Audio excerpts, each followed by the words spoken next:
ourselves. Okay, thank you so much, sir. So my next question would be that, sir, since you have been involved in policy making on the climate change and everything, sir, is our governments all around the world and is our very own government, state governments, taking enough measures to counter that huge problem of environment change? That would be my question, sir. Well, I mean, I don't think that any government in the world is taking enough action. Or rather, I would say, I don't think that any government across the world actually can take enough action. You know why? Because two simple reasons, that governments are elected for a short time, 4 years or 5 years, either 4 years and 5 years. So that's not a long enough time. And because they're elected for 5 years, they have to think within 5 years term. They can't think of 50 years term, right? Second thing is that the resources available to them are always limited. However rich government or powerful the government is, the resources to solve the problem is limited. So not enough time and not enough resources. These are the two constraints that every government will face and will always face. And I believe, if you look carefully, that who has caused the natural degradation? Is it the industries that have done? Or is it the government that has done? Or is it the individual who is consuming money and energy and material who has done? Look carefully, right? It is you and me who is eating food. So when you eat food, you are consuming LPG and emitting carbon dioxide, right? When you are traveling and I'm traveling, I'm using diesel and petrol and emitting carbon dioxide. When I'm wearing clothes, you are wearing clothes, you are emitting carbon dioxide. When you are using a material, you are doing. So governments have not caused climate change.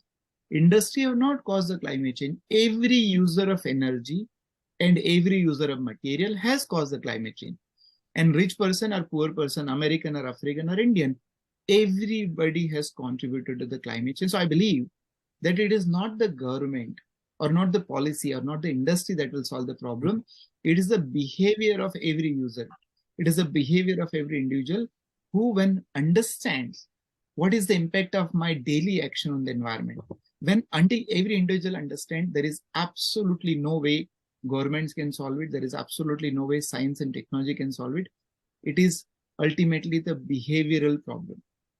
For a very simple fact that, look guys, Gandhiji said, there is only enough in the world for everyone's, not for anyone's greed. He said this years ago. There was no climate change, no rivers were polluted, everything was fine.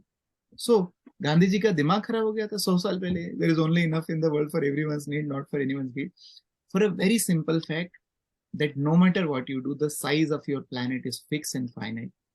No matter what you do, the amount of water is finite, amount of minerals are finite. Everything is fixed and finite. Why the hell humans think that no, GDP should increase, production should increase, consumption should increase? It's not possible. So we are fundamentally not doing something correct. And who is not doing something correct? Every individual. So therefore, it is a problem of individual, not of government. So governments are doing whatever they can do because they have limited time and resources. But I believe that every individual, because I'm a parent, I'm a friend, I'm a son, daughter, that's why I should do something to ensure that my activity is not impacting climate change. That is the whole purpose of my yatra, is to bring and create that public movement when everybody starts feeling that I am the cause of the problem and therefore I am going to be the part of the solution. And I want everybody to be part of the solution. Then and only then you can solve a problem as serious, as catastrophic, as life-threatening as climate change. Right, absolutely right, sir. Yeah. So I'm really Sir, inspired from what you are saying. Yeah. So, sir, my last question to you would be how can an individual at his own level can contribute towards this field?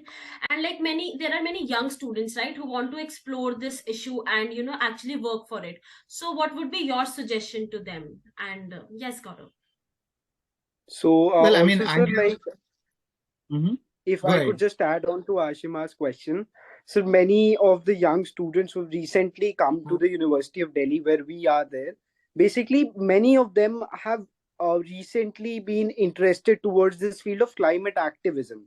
They want to take part in this field, but they cannot find those avenues, that what way can they contribute to this betterment of the society. So what would be your message to them, those who are watching this? First of all, I believe that 99.9% people, 99.9% people do not understand climate change. That includes policymakers, professors, parents, we do not understand, if you've been understanding, last 20, 30 years, climate change is accelerating. It is not stopping, not slowing down, right? So we do not understand. Even more, we do not understand the solution approach. And that's why there is all over the world, the Kyoto Protocol, Paris Agreement, COP meeting, thousands of NGOs working. Why it is not slowing down? Why it is not stopping, rather accelerating, isn't it? All of us, even youngster, can feel that climate change is accelerating. And I get so surprised that a 15 years old boy can tell me, or girl can tell me that yes, he or she has experienced the change in is her life. In such a short lifespan, 15 years, you could feel that things are not same anymore. What does it suggest? It suggests that climate change is accelerating. Why we are not able to solve the problem? Because we do not understand it. That's why we are not able to solve the problem. Who does not understand it? As I said, everybody, Ministry of Power, Energy, even Niti Aayog, I keep saying, do not understand what is happening. So basic thing, first, two things that every youngster has to follow if really want to solve and take active part in solution. Two fundamental laws of living on this planet. I call them, you can call them Solanki's fundamental laws of human existence. And I keep guaranteeing, it's like Newton's fundamental law. Every action has a reaction. So whether you like a Newton or you hate Newton, you have to still follow the law, right? It is applicable to you.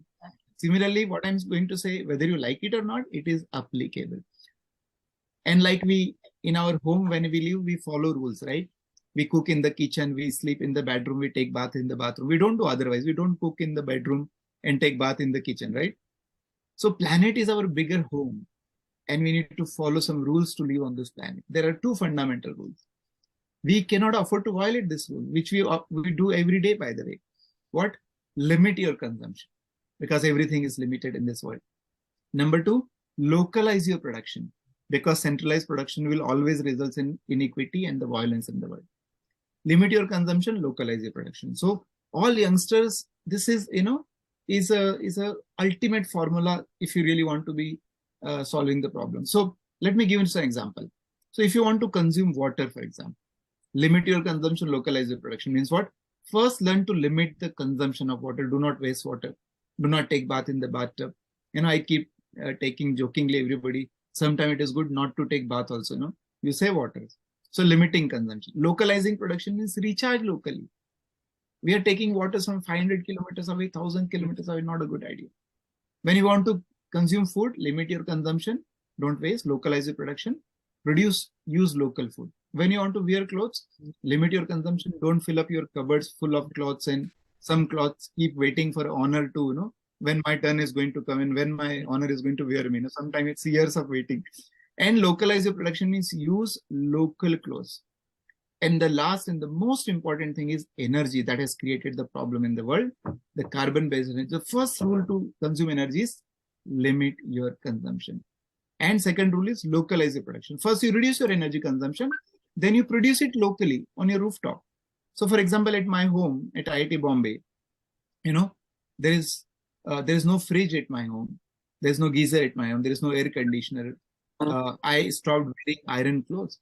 These are all the measures of reducing energy consumption. My electricity bill is 60 to 80 units per month only. That's it. At IITB. So this is the way you reduce. And then what you do next? Produce locally means what? Put a solar rooftop system and generate your own electricity. Don't take connection. Disconnect yourself. Become Atmanirbhar. Become energy independent and adopt to what is called energy Swaraj. And that's the whole purpose, right? For example, my bus or my home, there are rooftop, there are solar panels. And what you see, these lights and kitchen and everything runs on solar energy, 100%. I have developed a school in Madhya Pradesh called Education Park in Bikangaon. That school is a 14-acre campus built in 2010. From 2010, since 2010 till today, there is no electricity connection. It runs 100% on solar energy. So the energy Atmanirbharta is a very powerful tool. Energy Swaraj is a very powerful tool Today, when you and I become Atmanirbhar, then my government becomes Atmanirbhar, then we don't have to spend foreign exchange and bring energy from outside. Look what happened to Sri Lanka and Pakistan. So energy independence is powerful. When you become energy independent, you're going to stop carbon emission. So CO2 emission will be stopped, climate change will be stopped. When you become Atmanirbhar, somebody locally will give you the solution. So he will get a job, repair, maintenance will happen. So local economy will become stronger. So energy Swaraj is not a simple thing. It is not a solution to one problem of energy, but it is the solution to the jobs, to local economy, to energy independence, to save money, to make countries stronger, and also save climate change. And therefore, I keep saying energy Swaraj is not required by only India, but it is required to be adopted by every country in the world. And so one of the most powerful idea to become energy independent. Any country which is energy dependent will never become a strong, powerful country. Look what is happening in Europe also. Right? Europe, the Ukraine-Russia thing has resulted in a disturbance in the supply of gas to the Europe, and Europe is going through winter and is suffering. So what I'm saying is energy independence, energy Atmanirbharta, or see here, energy Swaraj is a very, very powerful thing of today's life, today's modern context, which is suffering from the climate change, global stress, a lot of violence, and therefore energy is everything, and everything is energy. It is energy which has created a problem.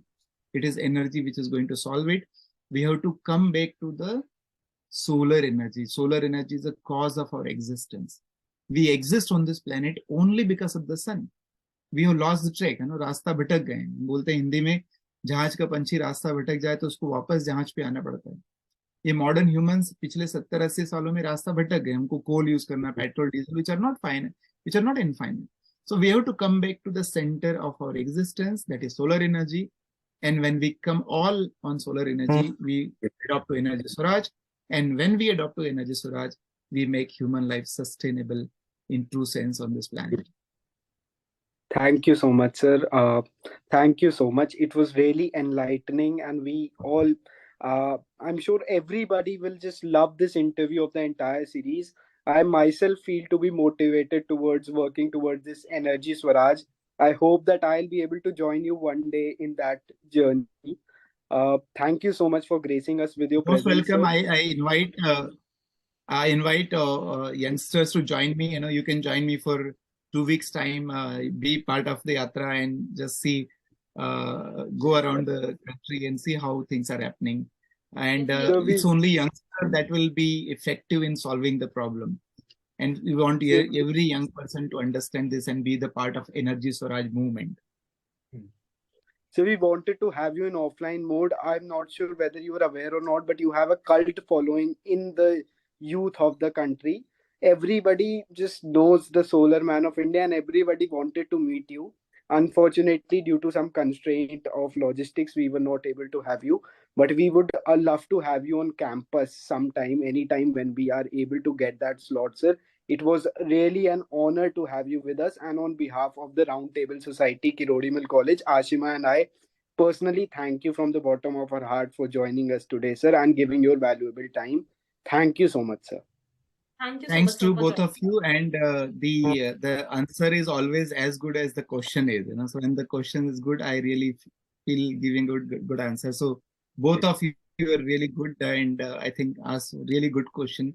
I hope from this conversation, the young generation will start taking action, and more than rather than activism, we start taking action in our own personal life. And as the Gandhiji said, be the change that you want to see in the world. All of us become the change of energy Swaraj, and then it becomes a movement. And when it becomes a public movement, I'm sure we will be able to make a beautiful and better world for ourselves and our future generations. Yes. Thank you so much, sir. Thank you so much for joining.